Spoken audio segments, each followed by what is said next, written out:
So welcome to the channel. Today we're going to give you a quick and easy fermented chili sauce recipe and how to go about it. At the same time we're going to be unpacking Beer Lab's chili sauce fermenting kit. So stick with us. And here we go. Have a look what we've got in here. Got a nice little fermenting bottle. Got a funnel.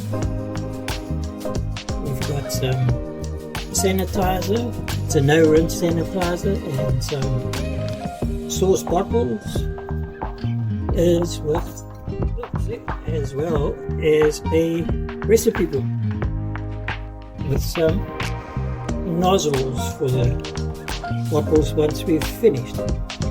So ideally we're just quickly going to sanitize this bottle.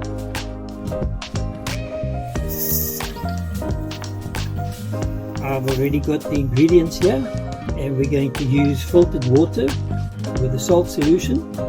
So in 1 liter of water we're going to put 25 to 30 mils of salt. That gives us between 2 and 3% salt. That will help us with the fermentation. So we're just going to quickly sanitize this guy, and then I'll be back with you. It is super important that we sanitize these bottles because it just prevents any yeast from growing and messing up your whole batch. There's nothing worse than having waited between a week and 2 weeks and then suddenly you've got some fungus growing on the top, and at the end of the day you've got to toss the whole batch. So this has been sanitized, we're ready for it now, and I'm going to mix our water and salt brine, and then we will carry on with the process.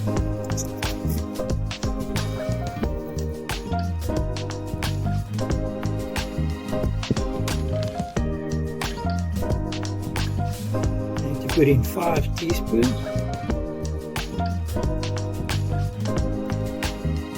Which gives us our 2.5%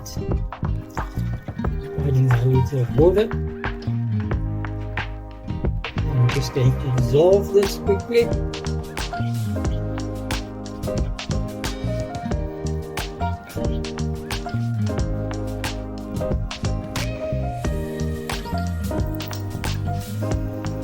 Now for the chopping.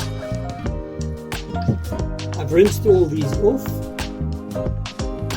All the ingredients have been rinsed off just to make it simpler. I find sometimes we end up with very long videos that give us not much instruction, just a whole lot of prep work. So I like to try and get the prep work done and out of the way so that it makes life a lot easier. I personally enjoy keeping the seeds in my chilies, so you're just going to chop them and chop them. So simple as that. You might see we've got a carrot, an onion, and 4 cloves of garlic. I find that the carrot just enhances the flavor a little bit. It gives it a little bit of a sweeter taste, and that gives you that back end of the palate taste as opposed to everything just in the front. So these are some habaneros that I'm just rough chopping. The nice thing about this is a base that you can use, and you can do whatever you want to flavor wise afterwards. You could add some liquid smoke at the end once you start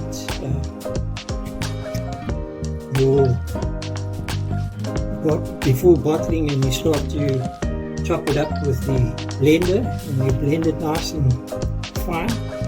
You can add some liquid smoke to give it that smoky taste. You can add some mango. I like to put the mango in that at the end once the fermenting has been done, I don't like particularly to add the mango to ferment with the actual chilies, because I find it tends to give it a bit of a gnarly taste. So I stick away from that and then only put it in at the end, and then you get the full flavor of the actual mango or the fruit that you're adding to it. Almost at the end of the chilies here, so I think we've gauged that quite well. Oops, there's one jump chip.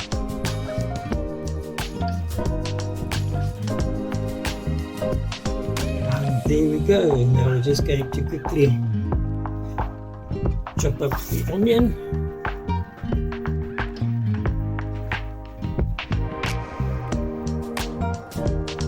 You can just squeeze it in as much as you want to.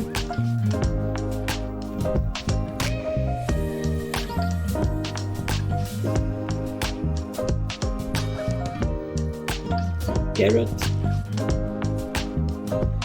I don't peel the carrot because I find it gives it a nice flavor, the actual skin. I'm just adding the cloves of garlic to this, and that basically is that. Now all we do is we add the water or the brine, and just remember to leave about 1 centimeter to 2 centimeters from the top, so that you have got some space to put your little plastic. This little plastic thing keeps everything under the brine, so that there's no chance of air getting to your product, and that way you basically ensured you're going to have a great product at the end of the day.